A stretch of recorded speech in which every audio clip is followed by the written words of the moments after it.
The king of the monsters is about to go up against new enemies, but only one will rule. Yo, dudes, the Empire's pretty chill. Maybe you could, join it or something.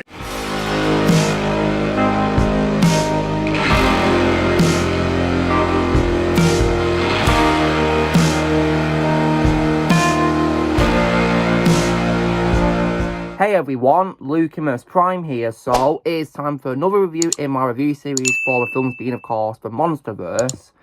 And this is for, of course, the second installment of the franchise to feature the character Godzilla, and all of the third installment of the Monsterverse franchise too. This is directed by Michael Dougherty, and is also the 35th film overall of Godzilla.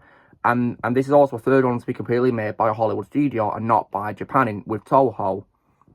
And this film, of course, is none other than 2019's Godzilla, King of the Monsters. So, now, how was this film made then? So, this sequel was greenlit during the opening weekend of the first film, Godzilla. Gareth Edwards was expected to return to direct a movie trilogy of Godzilla, but in May 2016 he left the project, and then Michael Dougherty and Zach Shields were then hired to rewrite the script, and Dougherty was announced as the director in January 2017. Filming began in June 2017 in Atlanta, Georgia, and it wrapped in September 2017. And the film is also dedicated in memory to executive producer Yoshimitsu Banno, who is the director of the film Godzilla vs. Hedorah, and the original Godzilla Zoot performer Haru Nagajima, who both unfortunately passed away in 2017. Rest in peace to both of them. The film was then theatrically released on May 31st, 2019, and it received mixed reviews from critics, with praise for its visual effects, action sequences, cinematography, and the musical score, but with criticism to a plot, pacing, tone, and characters. The film was a box office disappointment, grossing $387.3 million worldwide, against a production budget between $170 to $200 million and marketing costs between $100 and $150 million, making it unfortunately the lowest grossing film in Monsterverse. When it comes to my reaction to this film, however, though, I did not see this film at the cinemas in 2019 because I was really busy at the time. I didn't have the time to go see it at the cinema. But eventually, I got around to watching the film a couple of years later on Amazon Prime. And I've got to say that I definitely really loved this sequel. I definitely think it was amazing. In my opinion, better than the previous two movies. And was definitely, in my opinion, really great. So, I definitely think it was just awesome, in my opinion. So, now, what is the movie about then? So, this film takes place 5 years after the Mutos were defeated in San Francisco, and members of the cryptozoological agency Monarch face off against a battery of god-sized monsters, including a mighty Godzilla, who collides with Mothra, Rodan, and his ultimate nemesis, the three-headed King Ghidorah. When these ancient super species, thought to be mere myths, rise again, they all vie for supremacy, leaving humanity's very existence hanging in the balance. So, now, when it comes, of course, to what I think is great about this film then, so, I think this film definitely is what could be a love letter to, of course, fans of Godzilla, because it, of course, brings in lots of fan-favourite characters. For example, of course, I've already mentioned Mothra, Rodan, and King Ghidorah, alongside, of course, Godzilla himself, still being the iconic character that he always has been. And they, of course, made the return in this after a very long absence as well, so it was great how they came back in full glory in this film, which was definitely really cool. And I think that was definitely brilliant. And the film also has a great cast of actors in it as well. For example, of course, reprising his role from the first film is Ken Watanabe as Dr. Ishiro Serizawa.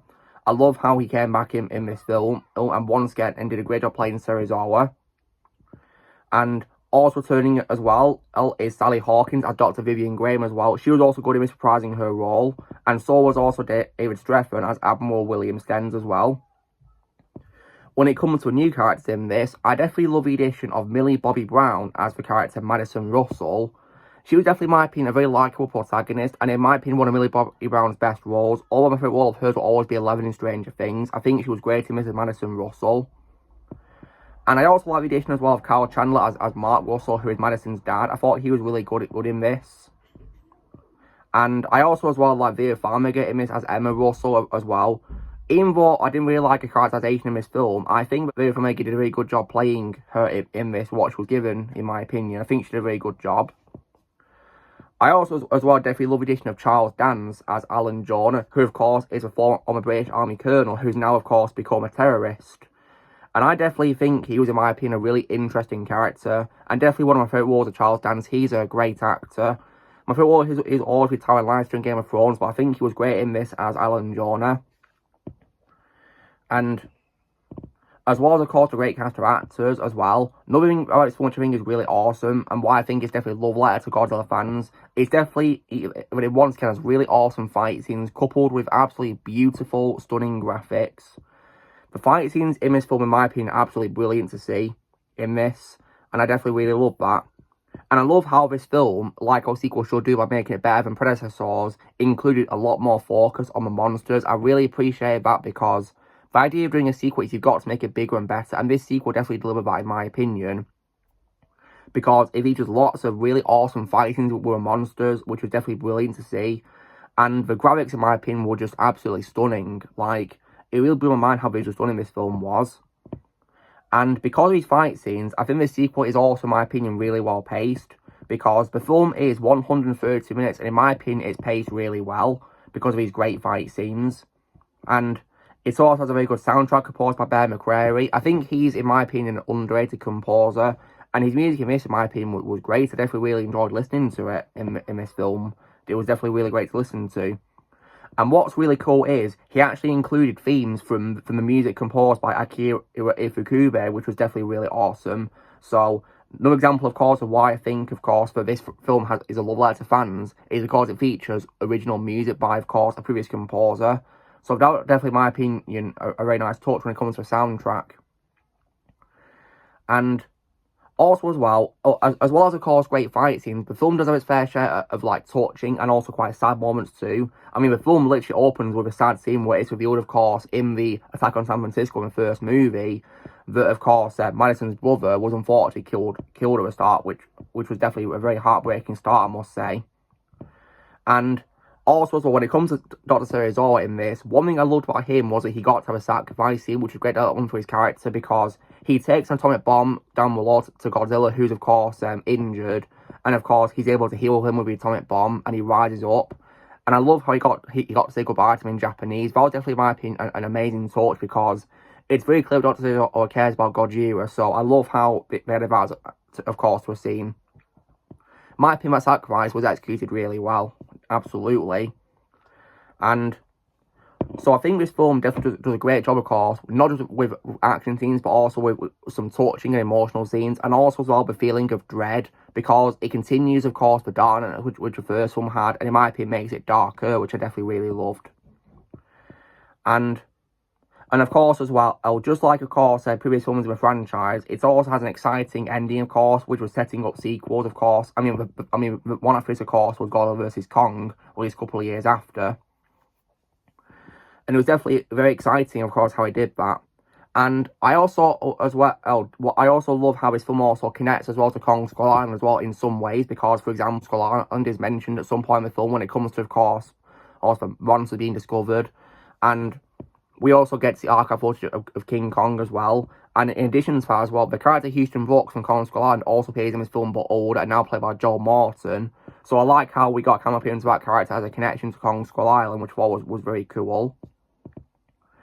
And so I think this film did a really good job, of course, of telling Godzilla's story, and with a few connections to the rest of the outside monsterverse, but still staying focused, which I really appreciated. So I definitely like how I did that. And so, in my opinion, this sequel is fantastic. It's just what you need in a sequel, because it does it bigger and better, in my opinion, and definitely does a really good job with it. However, if I was thinking about qualities with this film, so when it comes to Dr. Graham in this film, while I thought she was great once and played by Sally Hawkins, I personally did not like how she got killed off. Because compared to Dr. Serizawa's sacrifice, which in my opinion was well done, her death, in my opinion, was not well done.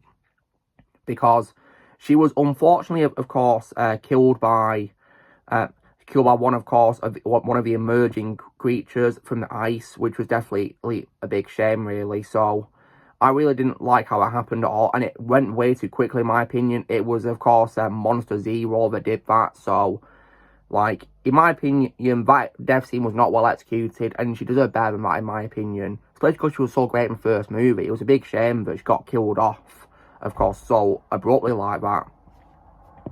Also, so when it comes as well to Emma Russell in this, while I think the filmmaker did a very good job playing her, I thought she was a bit unlikable at times because she constantly does lots of bad things because she's responsible, of course, for endangering her own daughter and causing many deaths, of course, by awakening the monsters because she'd been manipulated by Jonah. She could have literally just not done it. But no, she instead endangered lots of lives, which was a big shame.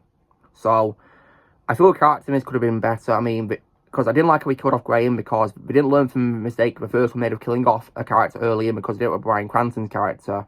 Speaking of that, the Brodies are annoying in this film and they no longer exist, which is a big shame. And also, when it comes to Jonah as well, while I thought he was well played by Charles Dance, was in my opinion a really interesting character because he was an eco-terrorist, I didn't really like how he didn't really get a comeuppance per se, really. The only thing we get close to that is, of course, in the credit scenes because he's, of course, purchasing King Ghidorah to decapitated head in Mexico, and that's it, we don't see him again.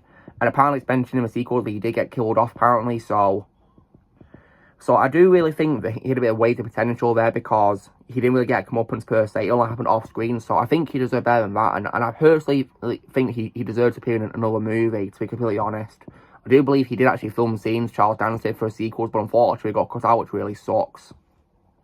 So, yeah, I wasn't really a fan of that. So, despite me thinking the sequel is better than the first film, the issues I have is that Dr. Graham got killed off in a very abrupt way, which in my opinion was not well executed. Was not a fan of Emma Russell because I thought she was unlikable. And also, the Brodies no longer exist for some reason in the sequel. And also as well, that Jonah didn't get his comeuppance, unfortunately, which really sucks. But nonetheless, I still think that this sequel is fantastic. It's just what you need in a great sequel, in my opinion. And it definitely, of course, left me very excited to, of course, watch the next one, which I'm going to be reviewing next week. So, if I was to give this film a score out of 10, because I think it's a great, solid sequel to the first movie, I will definitely give it a very solid score of 9 out of 10. That's my score for it. So guys, this is me, of course, doing my review for Godzilla King of Monsters from 2019. Definitely, in my opinion, a great sequel to the first film. If you want to see a great sequel, then check out this film. So, you know the drill, guys. Be sure to give this video a like. Also, be sure to let in the comments what you guys think of Godzilla King of Monsters. If you've seen anything, comments below what you think of it. Also, be sure to join Team Prime by pressing subscribe. Who's coming in the future. And long live the King of the Monsters.